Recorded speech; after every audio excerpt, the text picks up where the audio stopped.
today. I know that we're talking about some tariffs that are potentially coming in the next 55 days. So what we saw this morning was that the Premier was given the opportunity to address some of those concerns by municipalities and by other Manitobans, and with a plan on how he sees that he's going to be tackling this.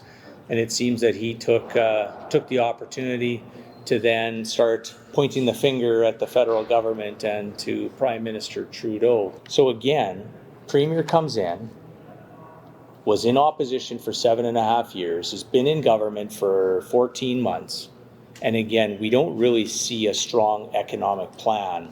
And now, at the 11th hour, 55 days before President-elect is going to be sworn in, now the Premier's hitting a little bit of a panic button.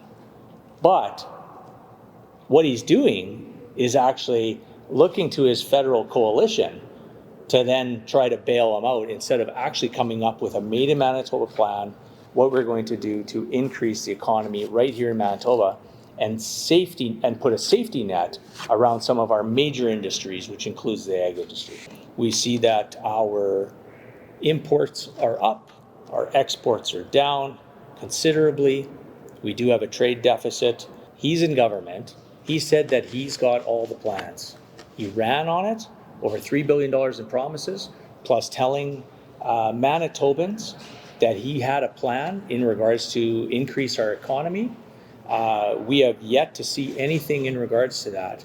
And I think the number one thing that the Premier needs to do, if he does have some form of plan that he's crafted over the last 8.5 years, I think he needs to share it with Manitobans and also municipalities on how we're going to tackle this potential crisis that is definitely on the national stage, but what are we doing here in Manitoba? And I think that's the question that the Premier absolutely has to answer, because he's been given the opportunity today by municipalities, and still it's just crickets coming from this government.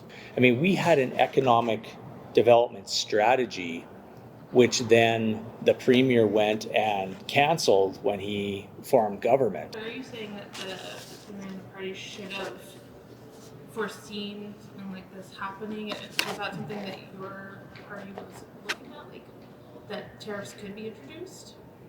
I think that's always a potential. I think you talk about the what ifs, and I think, you know, again, you don't necessarily have a crystal ball or a DeLorean to jump in and turn back time, but I think to have a strong economic plan moving forward for any province, I think is definitely a necessity in times of situations like this, where it's a potential to affect us majorly. And all I keep hearing from the Premier is the feds have to do it. The feds have to, you know, improve border safety, border security. I mean, it's what is he doing? What is the Premier doing? What is the plan? And I think that's the bottom line right now. And I think Manitobans are starting to push back on this Premier a little bit and actually asking for some action instead of just talk all the time. When you're growing the economy here in Manitoba, that's putting a safety net around Manitoba, making sure that we are relying on more Manitoba-made products, not necessarily importing more, bringing in, and exporting less, going out. You know, Manitoba's, hog industry, we're a $2.3 billion industry here, which is 3.3% of our GDP. But the hog industry isn't the only one that will be affected here as well, too. It will be the grain that the hogs eat. It will be the transportation sector. Manitoba is affected by the agriculture business no matter where it's touched.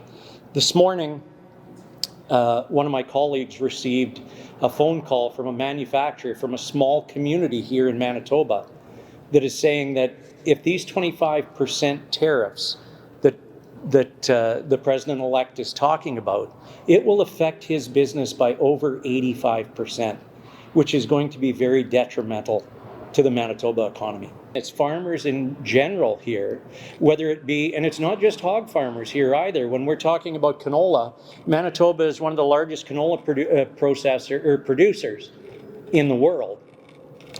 We 25% of of our canola, that would be $337 million that would be coming out of the Canadian economy. When it comes to something like canola oil, it can be traded off for something like palm oil. So again, it devastates our industry.